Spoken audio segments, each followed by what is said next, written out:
Mi pregunta es, ¿por qué tengo...? ¿Usted es católico o no es católico? No, yo no soy católico. ¿De qué religión es? Soy evangélico. ¿Por qué tengo que cargar el pecado original de Adán y Eva? ¿Por qué? Porque resulta que nosotros venimos en la condición humana y en la condición humana somos frágiles. Y esa condición humana que nos hace pecar, porque somos de carne y hueso, a eso llamamos pecado original, que es la inclinación hacia el mal. Entonces eso es lo que nosotros llamamos pecado original. Nosotros no cargamos un pecado que cometió Adán y Eva, eso es un simbolismo. No cargamos un pecado como decir, es que papá mató a una persona y yo cargo con ese pecado. Eso no es así. Es simplemente para expresarle a usted y a mí que como somos humanos, algún día vamos a pecar y estamos inclinados al pecado, y esto viene desde que Dios creó al hombre, que no ha existido una generación humana donde el hombre no peque. Entonces es lo que llama pecado original. Okay. ¿No escucha dónde? ¿En internet? Allá. Ok, otra pregunta. ¿Por qué confesar los pecados a otro hombre igual que yo, pudiendo hablar directamente con Cristo? Esa pregunta está muy buena, muy interesante. Ciertamente que usted y yo podríamos dirigirnos directamente con Cristo. La pregunta ¿por qué? Es porque está escrito en las Sagradas Escrituras. Por ejemplo, en Levítico capítulo 5, versículo 5, en Levítico 5:5 que vamos a leer, ¿la leemos de aquí o la Biblia Reina Valera? No, aquí quiere que la leamos. ¿Con esta o tiene que ser Reina Valera? ¿Usted la acepta con esta o con la Reina? ¿Con la que sea? Con la que sea. Ajá. Con lo que me lo explique. Ok, sí, con gusto. Mire, hermano, porque es que en la Biblia aparece que nosotros tenemos que confesar los pecados con un hombre pecador que se llama sacerdote. Y si está en la Biblia y es un mandato de Dios, pues yo tengo que cumplirlo. Claro está. A mí me parecería más bonito también hacerlo directamente con Dios. Es el parecer suyo y es el parecer mío. Pero no es el mandato de Dios en la Sagrada Escritura. Vamos a verlo primero en el Antiguo Testamento. En todos estos casos, el que cometió el delito confesará primero su pecado. Confesará primero su pecado. Y vamos a ver a quién se lo va a confesar. ¿A quién? Si se lo va a confesar a un hombre pecador o solamente directamente con Dios. Está en la Biblia. Luego, como sacrificio de reparación por el pecado cometido, llevará a Yahvé una hembra, oveja o cabra. ¿A quién debe llevar el sacrificio y con quién tiene que confesar los pecados? Con Yahvé. ¿Pero Yahvé se puede ver? No. ¿Yahvé puede recibir el sacrificio? No. ¿Quién lo va a recibir y quién va a perdonar a la persona de parte de Yahvé? Y el sacerdote. Escuche, otra vez. Y el sacerdote. Aquí es donde aparece el sacerdote que la Iglesia Católica manda. Y el sacerdote hará la expiación por dicho pecado y persona. Entonces aquí la Biblia dice que es un mandato de Dios que el sacerdote represente a Yahvé. El sacerdote toma el animal, el sacerdote escucha la confesión y el sacerdote hace la expiación de los pecados. ¿Por qué no lo hace directamente Yahvé? Porque él no quiso. Y entonces si la Biblia dice allí que el sacerdote lo hará, ¿qué vamos a hacer nosotros? La Biblia lo pide, la Biblia lo dice y yo debo hacerle caso a la Biblia. Hay otra cita, por ejemplo, Levítico 16:32. A ver si es Levítico. Si no es Levítico es Éxodo, pero una de las dos. Pero 16:32, donde Dios da un mandato. ¿Lo tiene ahí? Escúchelo. El sacerdote. Otra vez. El sacerdote al que haya ungido y consagrado. Al que haya sido ungido y consagrado, o sea, no aquel que se diga, yo puedo perdonar los pecados, yo soy sacerdote, vengan para acá y los confieso, no. La Biblia aclara, el que haya sido ungido y que haya sido consagrado, siga, para ser sacerdote para ser sacerdote, en lugar de su padre, hará la expiación. hará la expiación. El sacerdote hará la expiación. ¿Por qué no lo hace Yahvé? ¿Por qué quiso utilizar al sacerdote? Pero es que el sacerdote es un hombre pecador. Sí, es verdad. Lee Hebreos capítulo 5, versículo 1. Es un hombre pecador. Pero a pesar de que es pecador, Hebreo aclara, es un hombre pecador, pero tiene una potestad, una autoridad, un poder de parte de Dios para perdonar pecados. Vamos a escucharlo. Todo sumo sacerdote es tomado de entre los hombres. La pregunta suya, ¿por qué tiene que ser con un hombre?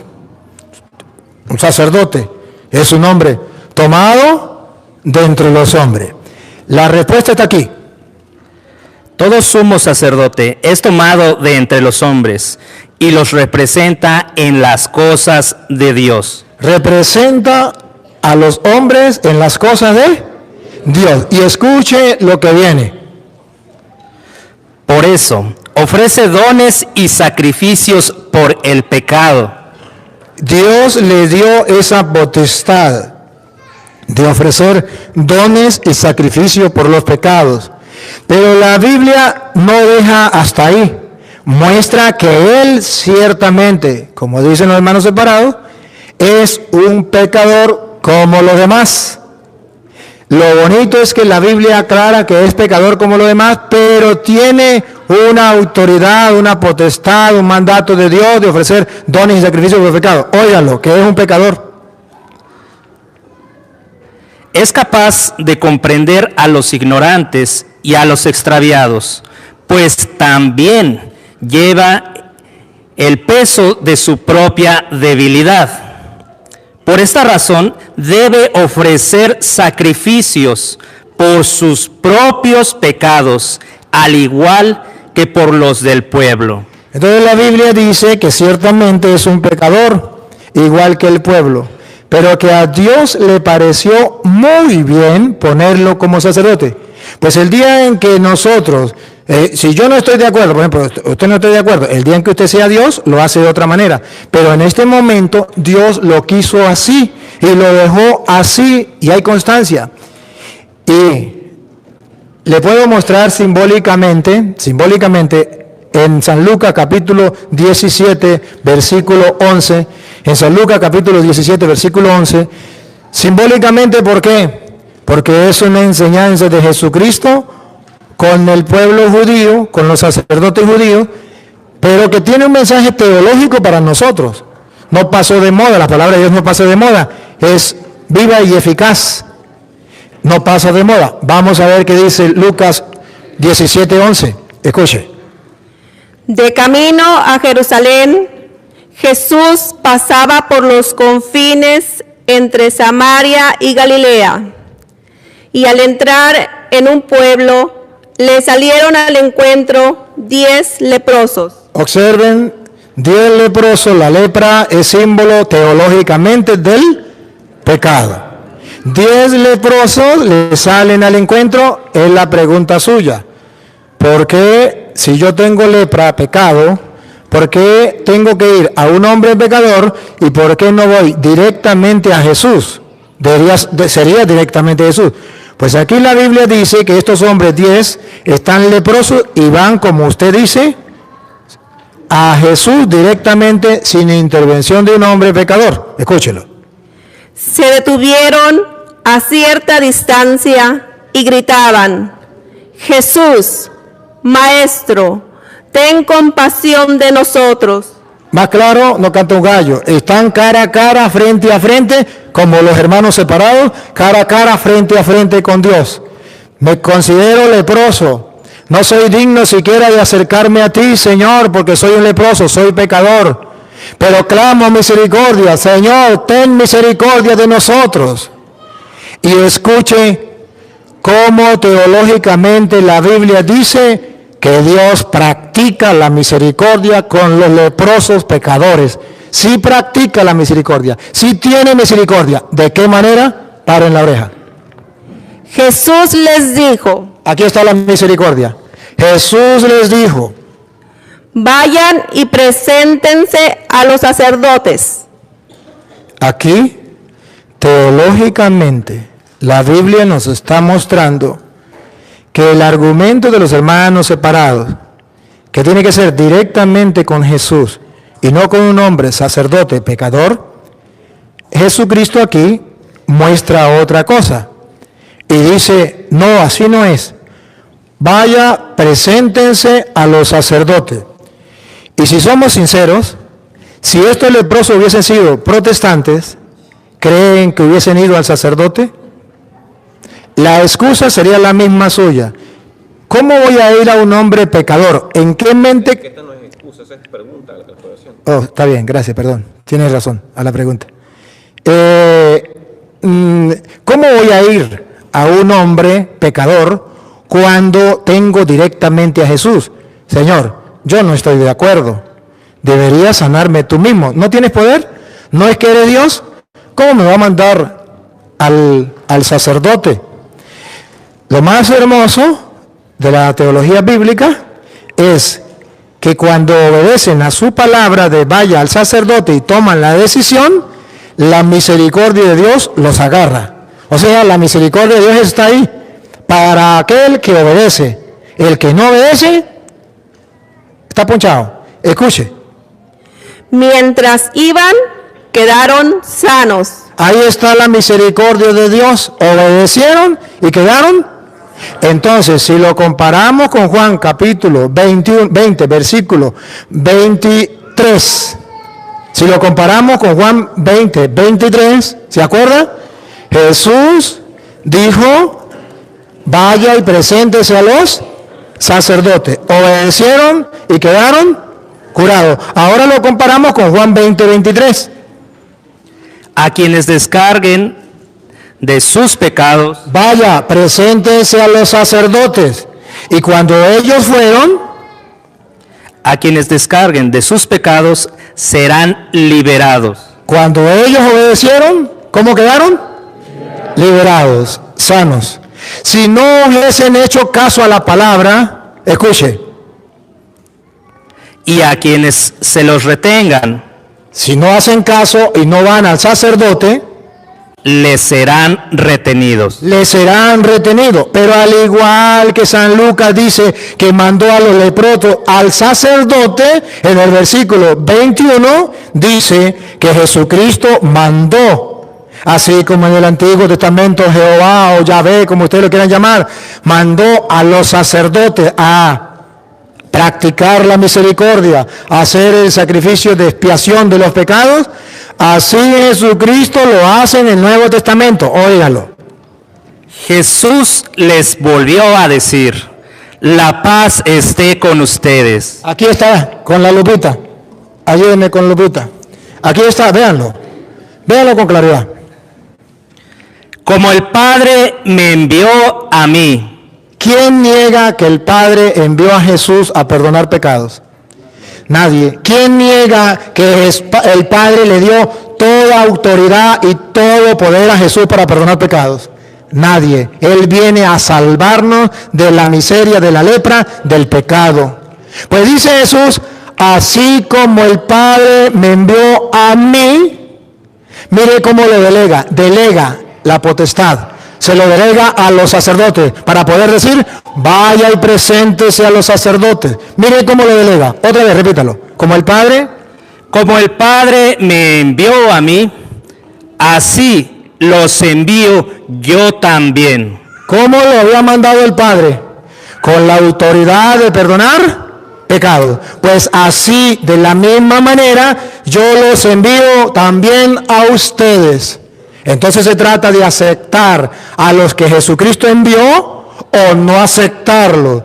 Nosotros tomamos la decisión de aceptarlo porque leemos en la Biblia que sí lo envió, con la misma autoridad, con la misma potestad que el Padre lo envió a él. Así como el Padre me envió a mí, Yo los envío a usted, de modo que en el mundo hay hombres que van con la autoridad de Cristo. ¿A qué? Versículo 23. A quienes descarguen de sus pecados serán liberados. Si hay en el mundo, por delegación de Jesucristo, hombres pecadores que andan perdonando los pecados y le quedarán perdonados, aunque haya hermanos que digan lo contrario. Y Jesús dice, y aquellos a quienes no se lo perdonen porque nunca creyeron en el sacramento de la confesión, le quedarán sin perdonar.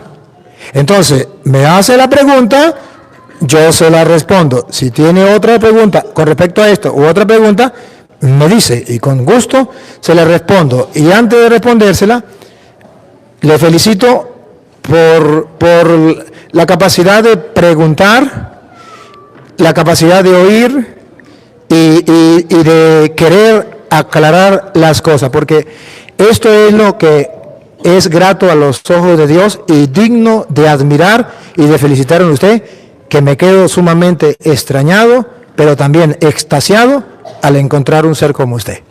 Okay. Otra más, no sé si la va a poder contestar acerca de esto, porque es un poquito... Hágala.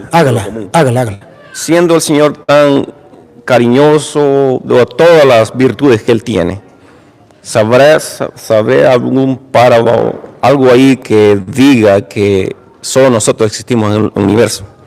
No lo dice. La Biblia no niega la posibilidad de que... Pero no hay nada con certeza. No, con certeza no, que diga que hay seres en otro lugar, pero no niega la posibilidad de que exista.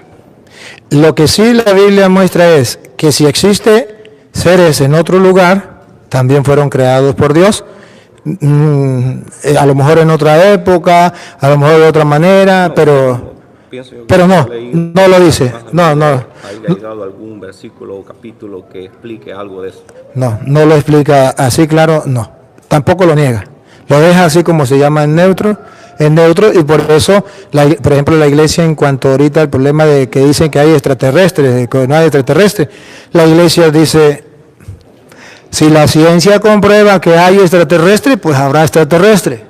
Pero no podemos estar creyendo a lo que la gente diga, que yo vi un extraterrestre porque escuché un ruido, porque yo vi... No. Cuando la ciencia compruebe y diga que existe, pues la Iglesia dice, la ciencia la dejó Dios al hombre para que pueda investigar y pueda saber. Y si la ciencia demuestra que existe, pues la Iglesia dice, pues si existe, existe.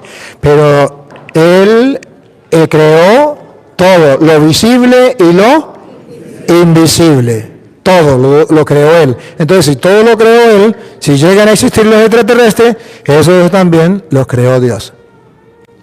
Ok, otra, esta no va de parte mía, es por parte de otra persona. Ok, ¿por qué llamamos papa al obispo de Roma si el padre solo debe llamarse a Dios? Muy buena. Debe saber, ¿cómo que se llama usted? Rudy. Sí. Mire, Rudy, ha de saber que solamente hay un capítulo y un versículo donde dice no llame a nadie padre en la tierra. Y es en Mateo capítulo 23, versículo 9. Ha de saber eso, que solamente existe este capítulo y este versículo.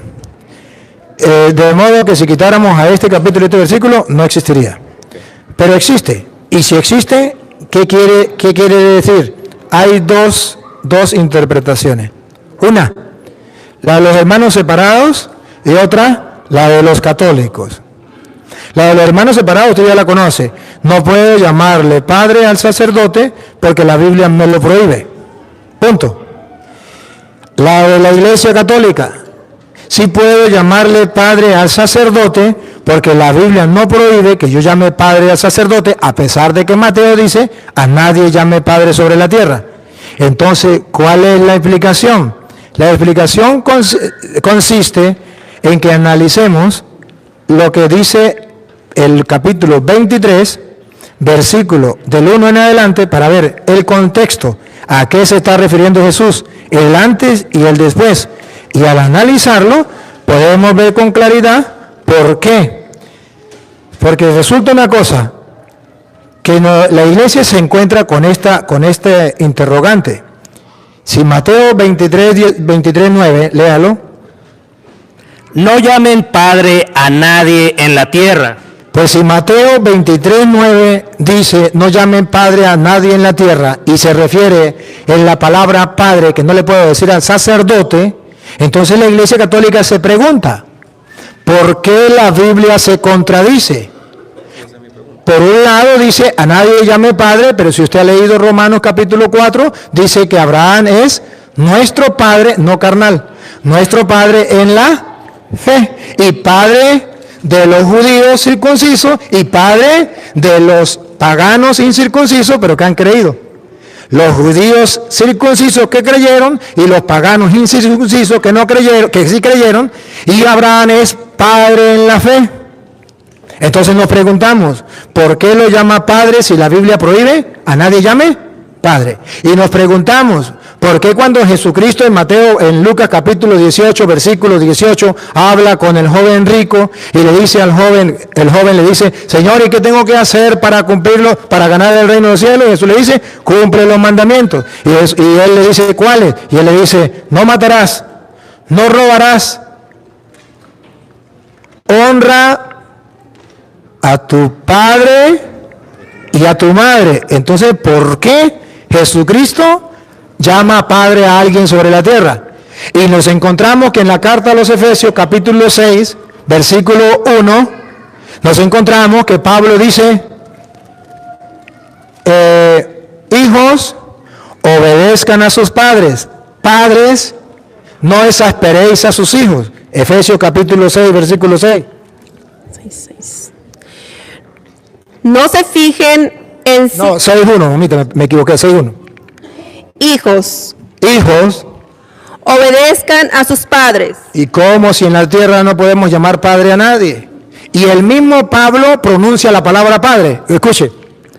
Pues esto es un deber. Honra a tu padre y a tu madre. Es, además, el primer mandamiento que va acompañado de una promesa. ¿Y por qué Pablo no cumple esto? No llames padre, ponga cuidado. Para que seas feliz y goces de larga vida en la tierra. Ahí viene, ponga la lupa, háganle zoom, ahí viene. Pablo hubiese cometido pecado aquí, ponga cuidado. Y ustedes, padres, A nadie llamen padre en la tierra, Pablo. ¿Por qué usted llama padre a hombres? Y no solamente Pablo, la carta a los Hebreos capítulo 12, versículo 9 también dice que Dios es Padre y lo pone con P mayúscula. Y luego dice que los hombres en la tierra también son padres y con P minúscula. Hebreos 12, 9. Además, cuando nuestros padres, P minúscula, según la carne, nos corregían, los respetábamos. ¿No deberíamos someternos con mayor razón al Padre de los Espíritus? entonces aquí habla del Padre con P mayúscula. Nos vemos entonces que aquí la Biblia habla de Padre. ¿Y por qué entonces prohíbe la palabra Padre? Entonces la iglesia dice, oye, la Biblia no está prohibiendo la palabra Padre. Lo dijo Cristo, lo dijo Pablo, lo dice el escritor de los Hebreos. Es más, Pablo en 1 Corintios capítulo 4, versículo 14, Pablo dice que Él es Padre y Padre espiritual, no carnal, como nosotros los sacerdotes. Que usted puede preguntar, ¿y dónde aparece en la Biblia que espiritualmente se le puede llamar padre a alguien? 1 Corintios capítulo 4, versículo 14 en adelante. O un hombre se le puede llamar padre porque es espiritualmente padre por haber engendrado en la fe. Lo dice Pablo. ¿Por qué Pablo lo dice si la Biblia lo prohíbe? Vamos a escucharlo. 1 Corintios 4, 14 en adelante. no les escribo esto para avergonzarlos, sino para amonestarlos como a hijos. Ahí no dice que él es padre, dice que tiene hijos, para amonestarlo como a hijos. Siga. Sino para amonestarlos como a hijos muy queridos. Pues aunque tuvieran 10,000 instructores de la vida cristiana, en la vida cristiana, aquí viene por qué llamamos padre al sacerdote. ¿Ha quedado? No pueden tener muchos padres. No pueden tener muchos padres. Un hermano separado podría decir, sí, porque el único padre es Dios. Ya va, que aquí no dice eso. Aquí dice no pueden tener muchos padres. ¿Quién será el padre? Y he sido yo, ¿Quién es el padre? y he sido yo, Y he sido yo, él es el padre. ¿Por qué? Ponga cuidado, ¿por qué es padre? y he sido yo quien les transmitió la vida en Cristo Jesús. ¿Por qué es padre? Porque le transmitió la vida en Cristo Jesús. ¿Por qué llamamos padre al sacerdote? Porque Pablo dice que se le puede llamar padre a alguien que le transmitió la vida en Cristo Jesús. Entonces nos encontramos la contradicción. ¿Por qué la Biblia se contradice? O la Biblia se contradice, o los hermanos separados no logran entender ese único, no hay más capítulo y versículo. Ahora le puedo mostrar que ellos se confunden. ¿Por qué? Por no leer el contexto. Leen el capítulo 23, versículo 9, pero no leen el versículo 1, el 2, el 3, 4, 5, hasta el 11 no lo lee. Lo vamos a leer completo para que usted vea dónde está el detalle. Vamos, ahí mismo, 23, 1 en adelante. No, donde estábamos en Mateo 23. 23, 1 de Mateo.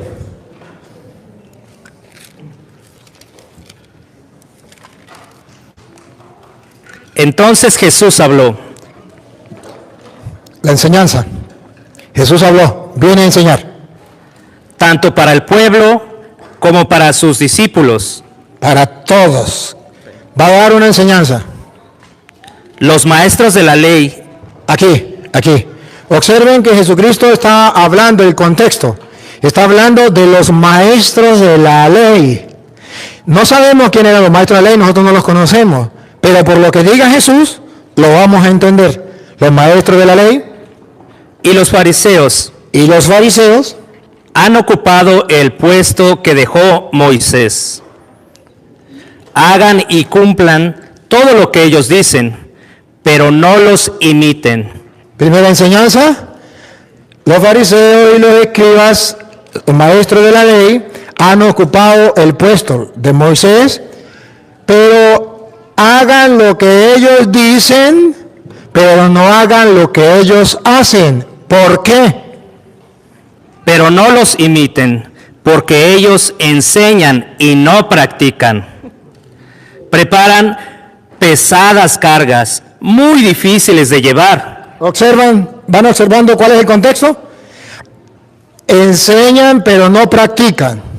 O sea, ellos, bien, tranquilos, pero los otros sí tienen que practicar lo que ellos dicen. Ellos no hacen nada.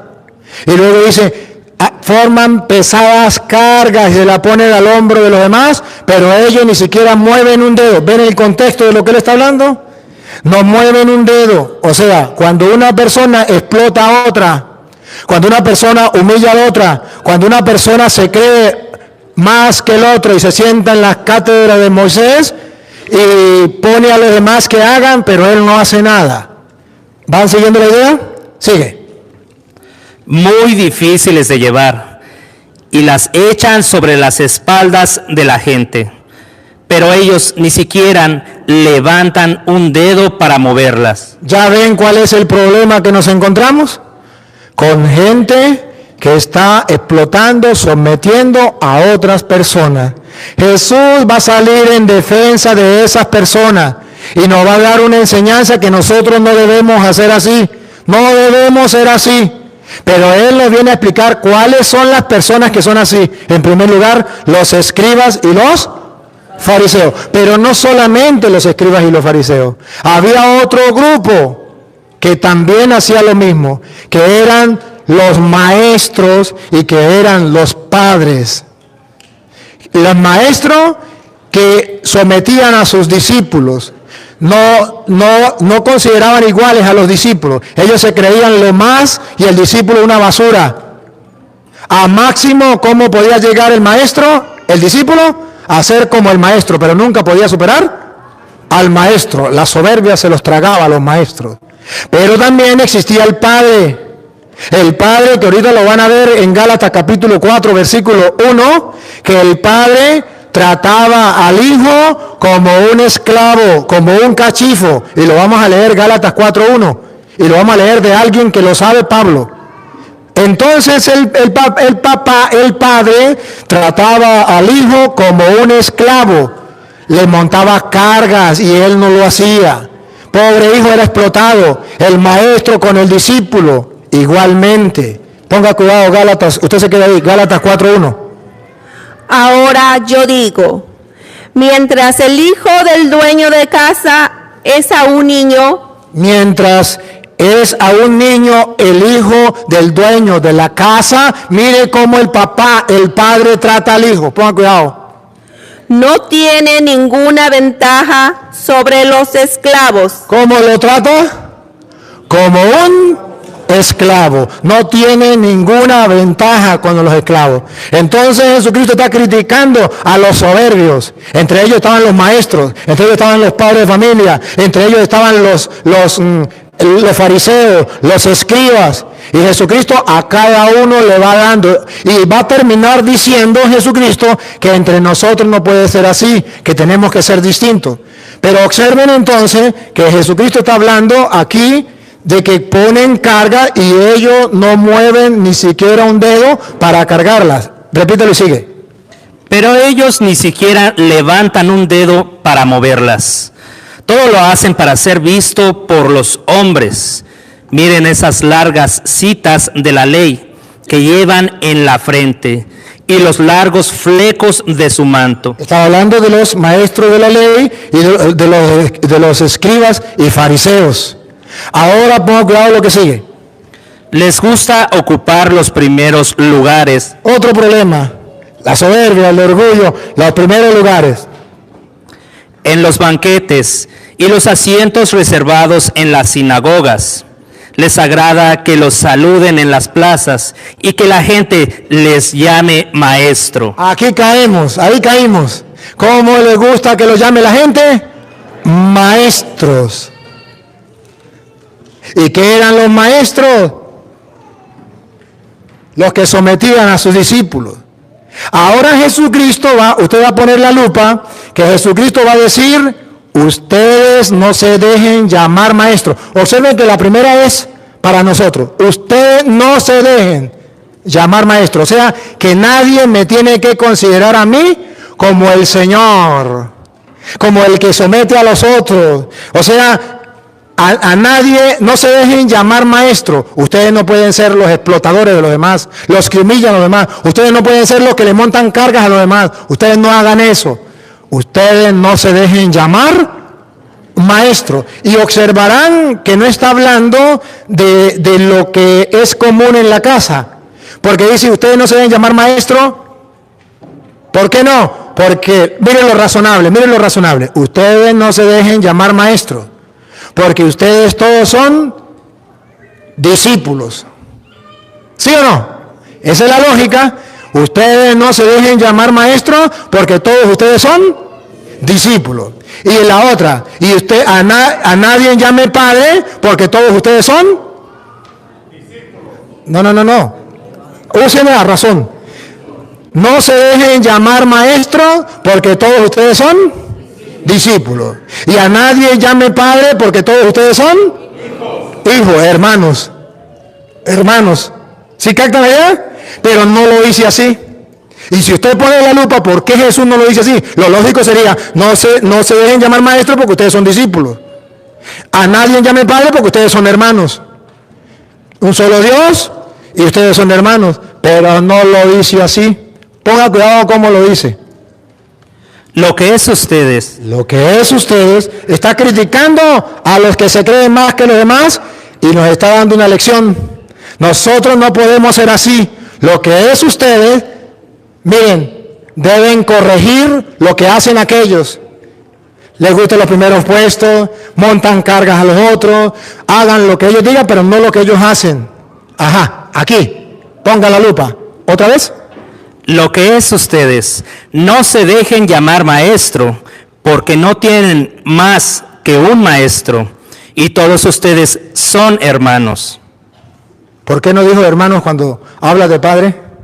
¿Por qué lo dice cuando habla de maestros? Ustedes no se dejen llamar maestros. Ustedes todos son hermanos. Ahora viene la otra.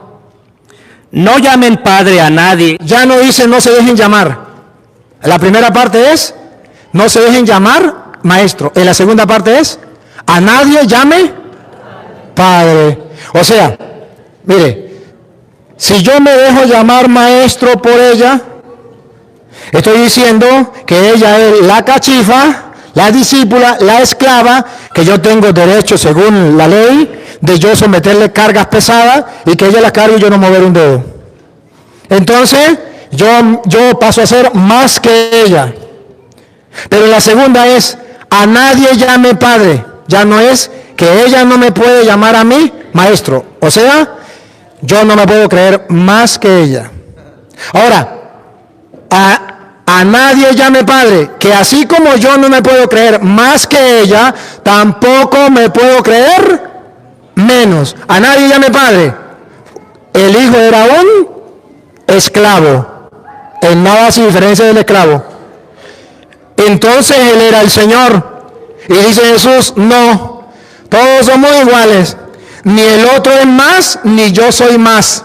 Ni el otro es menos, ni yo soy menos. Es la enseñanza de Jesucristo. ¿Por qué? ¿Por qué estaba criticando a los fariseos? Porque se creían más, los primeros puestos, montaban cargas a los demás y ellos con un dedo no lo movían. No puede ser así. Y por eso vea cómo va terminando. Ponga cuidado. No llamen padre a nadie en la tierra, porque ustedes tienen un solo Padre, el que está en el cielo. Tampoco se dejen ustedes llamar guía, porque ustedes no tienen más guía que Cristo. Ahí viene. Escuche lo que viene. Ponga cuidado. Resumen. El más grande entre ustedes. ¿Cuál era el problema de los fariseos? ¿Que se creían? ¿Cuál era el problema de los escribas? ¿Que se creían? ¿Cuál era el problema de los maestros? ¿Que se creían? ¿Cuál era el problema del papá con respecto al hijo que estaba pequeño? ¿Que se creía? Grande. Repítalo. El más grande entre ustedes se hará el servidor de todos. Esa es la enseñanza. Sigan. Porque el que se pone por encima, los escribas, los fariseos, el maestro, el papá, el padre, será humillado. Será humillado. Y el que se rebaja será puesto en alto. Entonces no se refiere a la palabra padre. Se refiere a que usted no debe sentirse más que los demás.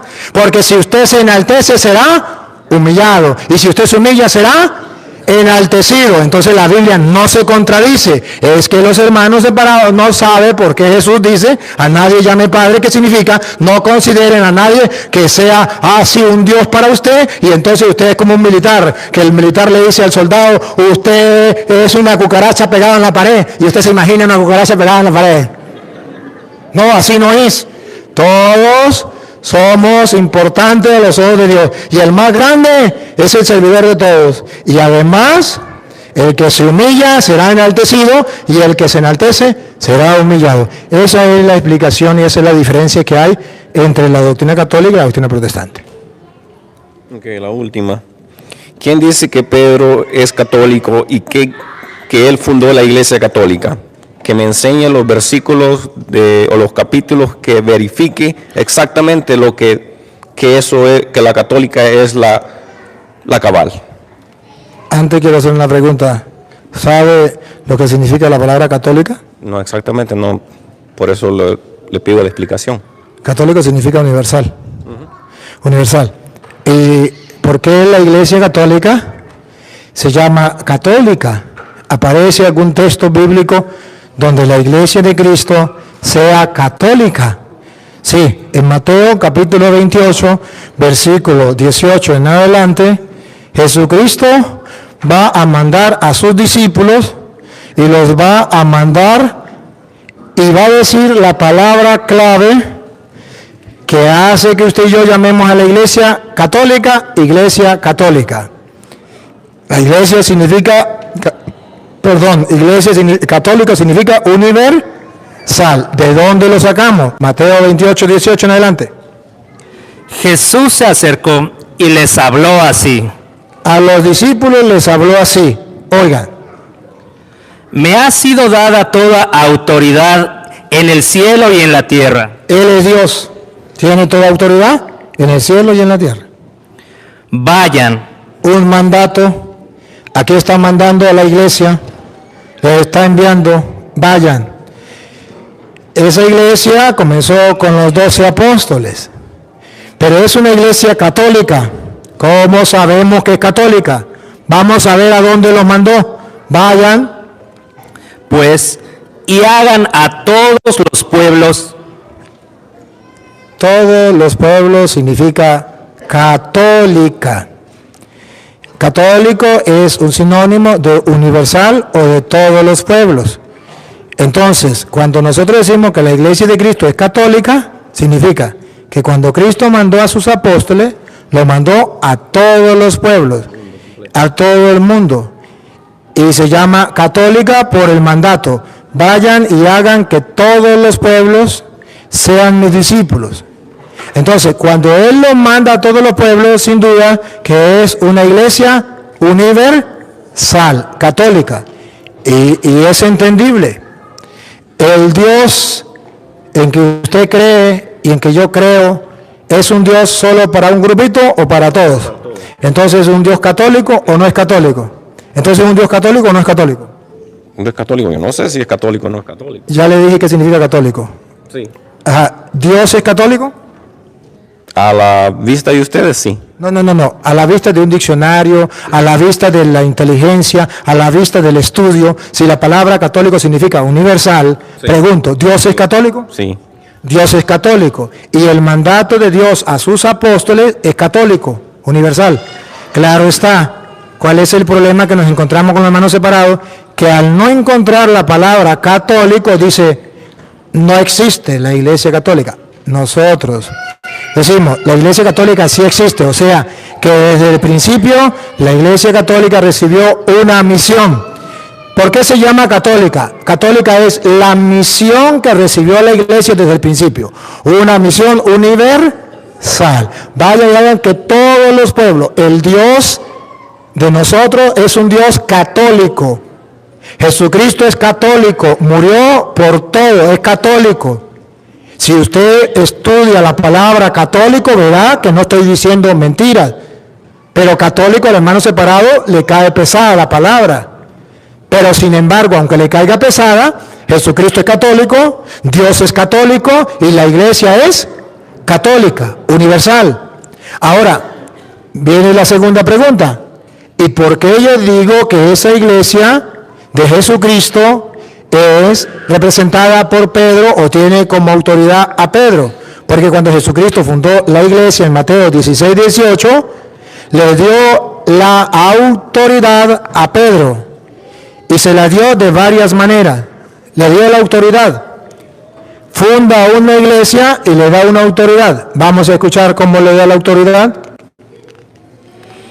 Y ahora yo te digo, tú eres Pedro, o sea, piedra. ¿Con quién está hablando?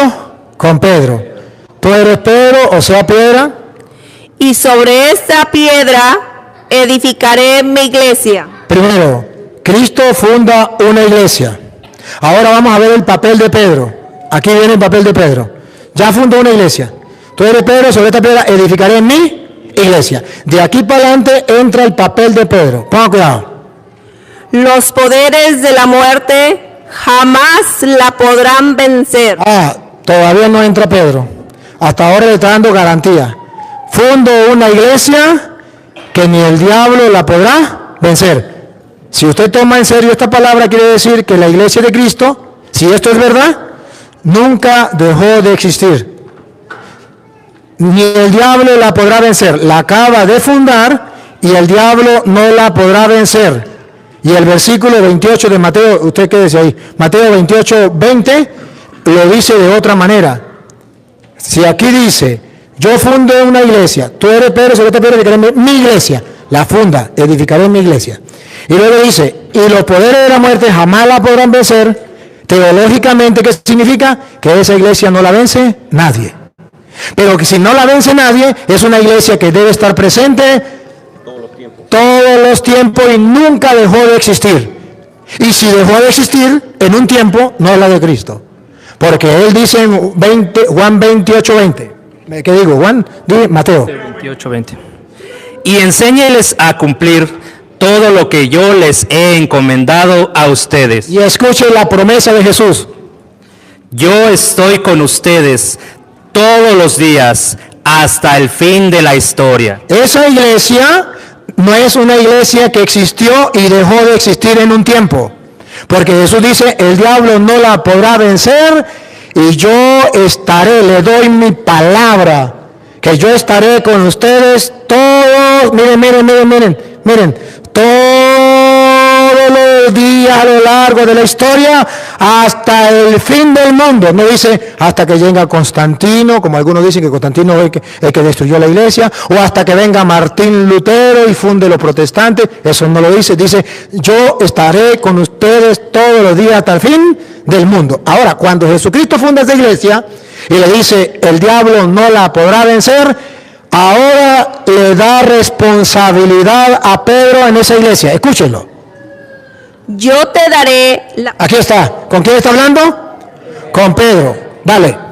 Yo te daré las llaves del reino de los cielos. En esa iglesia que es terrena, hay alguien que tiene las llaves del reino de los cielos. ¿La tiene Jesús? Ciertamente. Pero se la da a Pedro. Entonces entra en acción la persona de Pedro dentro de la iglesia que Cristo fundó, que el diablo no podrá vencer y que él estará en ella hasta el fin del mundo. Entra en acción. A ti te doy las llaves del reino. Yo quiero estar en esa iglesia que tiene la llave del reino. ¿Y qué significa la llave del reino? Que si yo estoy en esa iglesia que fundó Jesucristo y que le dejó a Pedro las llaves del reino, eso significa teológicamente Jesucristo le garantiza a los que vivan en su iglesia la entrada al cielo. O si no, ¿para qué le da las llaves a Pedro del reino de los cielos? Teológicamente significa la salvación para el creyente en Jesucristo está unida a la iglesia. Y la iglesia está unida a Pedro. Porque le dice a Pedro, a ti te doy las llaves del reino de los cielos. Segundo, ¿por qué entra en acción Pedro? Porque Jesucristo le da poder. Escúchenlo. Lo que ates en la tierra quedará atado en el cielo. Nadie puede negar que Pedro tiene poder. Y ese poder se lo delegó Jesucristo. Y si quieren pelear, peleen con Jesucristo, porque él fue el que le delegó ese poder a Pedro. ¿Por qué? Porque él quiso. Yo no estoy de acuerdo, de ese problema suyo. Pero la Biblia dice que Jesucristo le delegó a Pedro la autoridad. Lo que ates, atado quedará en el cielo. Lo que desates, desatado quedará en el cielo. Desde ahí viene la iglesia católica a la que ustedes y yo pertenecemos y no ha dejado de existir ni un día en la historia del cristianismo, ni un día. Y entonces viene la pregunta, ¿y por qué los hermanos separados no existían en el año 1000, si era la iglesia de Cristo? ¿Por qué no existían en el año 500, si era la iglesia de Cristo? Y si Cristo dijo, nadie la podrá vencer y yo estaré con ustedes todos los días hasta el fin del mundo. ¿Y por qué yo tengo que estar en una iglesia que fundó Martín Lutero, Carlos Parán, Elena de White, José Smith, el que usted quiera, y no voy a estar en la iglesia que fundó Cristo y le dio el poder a Pedro, y a mí me consta en la Sagrada Escritura, que le dijo, lo que ates quedará atado, lo que desate quedará desatado? ¿Por qué yo no puedo estar en esa iglesia? ¿Por qué me tengo que ir a otra iglesia? Si Jesucristo le dio esa autoridad a otra iglesia, ¿en qué capítulo? ¿En qué versículo le dio autoridad a esa iglesia? O donde Jesucristo dijo, cada uno puede fundar su propia iglesia. Y eso es lo mismo.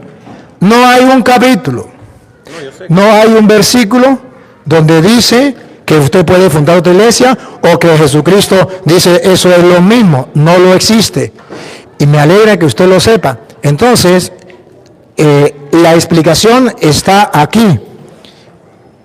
La forma de actuar suyo, la forma de ser, a mí me fascina, me impacta y déjeme decirle que me siento muy agradecido y muy a gusto con que usted esté aquí preguntando, porque veo que son preguntas de persona que quiere saber y que simplemente quiere escuchar la explicación.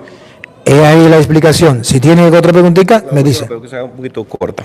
Ok, la Biblia fue construida por los católicos. ¿Por qué dejaron los demás libros afuera y no lo concluyeron todo? ¿Por qué? ¿Cuáles libros? Los otros libros que supuestamente que no los incluyeron en la Biblia. Ajá, hay unos libros que se llaman apócrifos, sí, que no fueron incluidos en la Biblia. ¿Por qué no fueron incluidos? Porque resulta que cuando la iglesia va a hacer la Biblia, nombra un grupo de personas que vayan a analizar cuáles son los libros que son auténticos, y que no son falseados o solamente con nombre de los apóstoles. Existía cuando la iglesia, cuando está el cristianismo, existía lo que se llamaba la gnosis, creo que era, los gnósticos, pero no lo mismo de ahorita, eran de otra clase. Y resulta que ellos, para engañar a la gente, ponían, Jesucristo se casó con María Magdalena y tuvo más hijos. Y para que la gente le creyera, ponía Evangelio según Santiago, por decir algo. Entonces, la iglesia dice, vamos a examinarlo. ¿Cuáles eran las condiciones de examinar? Varias. Una, que esa escritura estuviese en coherencia, en concordancia con la sagrada tradición.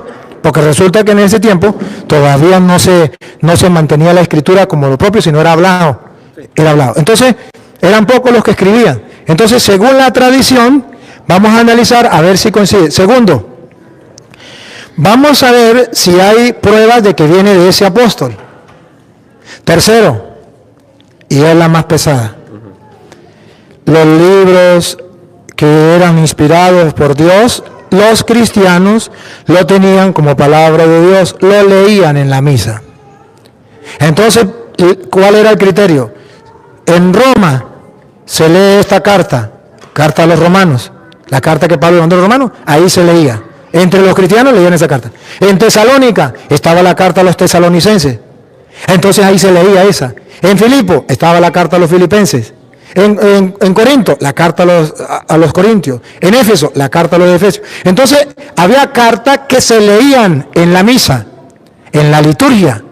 Entonces, ¿qué hizo la iglesia? Vamos a ver. ¿Qué carta se lee allá? La carta a los corintios. Se lee en la iglesia, ¿se ha leído a partir de cuándo? Desde siempre. Entonces, esta carta no la traemos, hay constancia. Ahora vamos a buscar dónde se leía la carta de Judas. El Evangelio de Judas, en ningún lado. El Evangelio de Santiago, nadie lo conoce. Los otros Apocalipsis, nadie lo conoce. Hechos del Apóstol, nadie lo conoce. En la liturgia, nadie lo lee. Entonces, ¿pero por qué nadie lo lee? Y vamos a investigar, y entonces descubre que era unos enemigos de la iglesia, que eran los gnósticos, que llegaban a atacar a la iglesia, y para atacarlo entonces metían cizaña, doctrina falsa. Entonces dice, esto no, y van quitando los libros apócrifos, y la iglesia dice, solamente hay constancia de esto y de esto, por eso se reciben esto y no se reciben los otros. Okay, gracias. Gracias. Yo quiero darle las gracias a este hermano. Yo quiero darle las gracias a este hermano y que Dios bendiga a este hermano por su humildad y sencillez, por su capacidad de ser sabio, que el sabio sabe hablar y el sabio sabe escuchar, y cómo es capaz de preguntar sin dejar de pensar, sin dejar la razón. Cómo es capaz de defender o exponer lo que a él le enseñaron, pero también es capaz de escuchar la explicación, porque de eso se trata. Ya que después lo crea o no lo crea, no importa, pero al menos tuvo una explicación del por qué, que eso es lo importante, el por qué. Ya él después sabrá por qué en la Iglesia Católica llaman padre al sacerdote. Él sabe por qué, ya alguien se lo explicó. ¿Por qué se confiesa con un hombre pecador? Ya alguien se lo explicó. Puede ser que lo crea o no lo crea, pero ya él tiene consentimiento, conocimiento del por qué. Y esto es lo que es digno de admirar y felicitar. Un fuerte aplauso para este hermano.